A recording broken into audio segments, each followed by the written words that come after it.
So I'm going to continue working on my portrait here a little bit, and he's actually looking not quite like himself to me. He's actually reminding me of,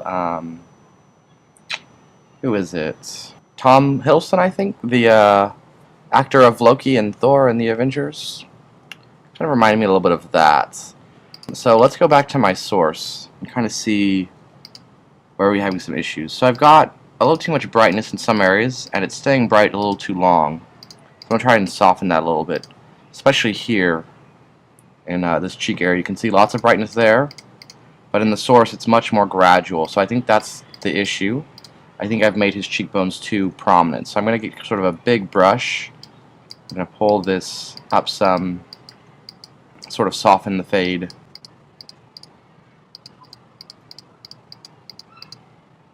And yeah, I think that's really the biggest issue.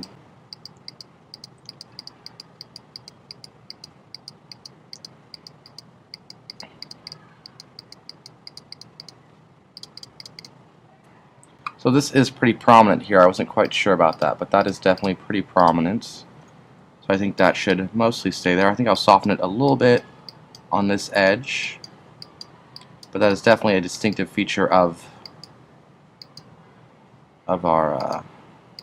Mr. Anderson.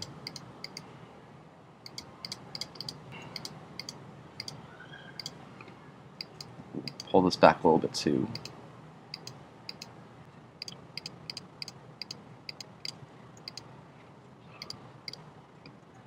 Pull this down a little bit to try to get sort of that same look. And I'm guessing that this fade is probably, yeah, it's too extreme too. So let's soften that a bit as well. Now it kind of depends on your way of doing it. So since I'm doing sort of these fades, it's kind of adding quite a few more tones, sort of losing that cell shaded look. But it does bring back the likeness of the character because you're able to get those same fades then. But it's not really very cell shaded anymore. So it just depends on sort of like what style of digital painting do you want to do. Do you want to have a better likeness of your individual, or do you want it to be more stylized? And that's something that you sort of have to decide for yourself. Let's see this layer here. So if I look, kind of fix that a little bit. Mine's a little too big and a little too extreme.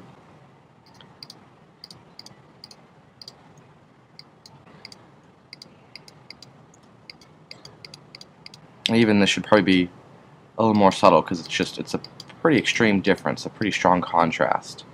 So softening that up a little bit too.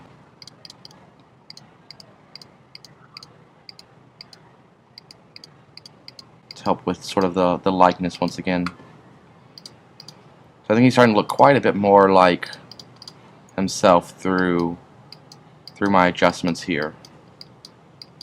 Maybe a little bit of softness here too, so not quite so extreme.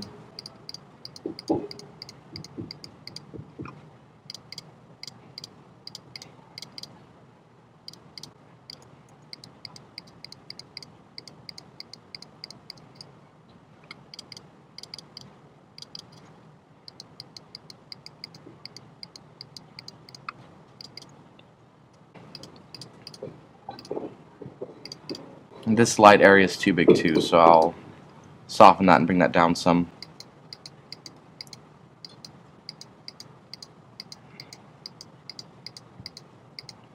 There's some brightness there, but not near as much as I had. So I think that's really starting to look pretty good. We're starting to definitely get more of a likeness of him. So once you have sort of those base colors, you just need to go in and adjust them to look the way that you feel they need to look to get sort of the likeness of that character. I like using a very large brush to sort of pull in sort of a fade. That's just what works for me. If it doesn't work for you, that's cool. Find something that does. You don't have to necessarily do it the exact same way that I do. You know, there's lots of ways you can do pretty much anything in Photoshop. So you have to figure out what works for you. And there are tons of different methods that you can see online too. So that's it for this one.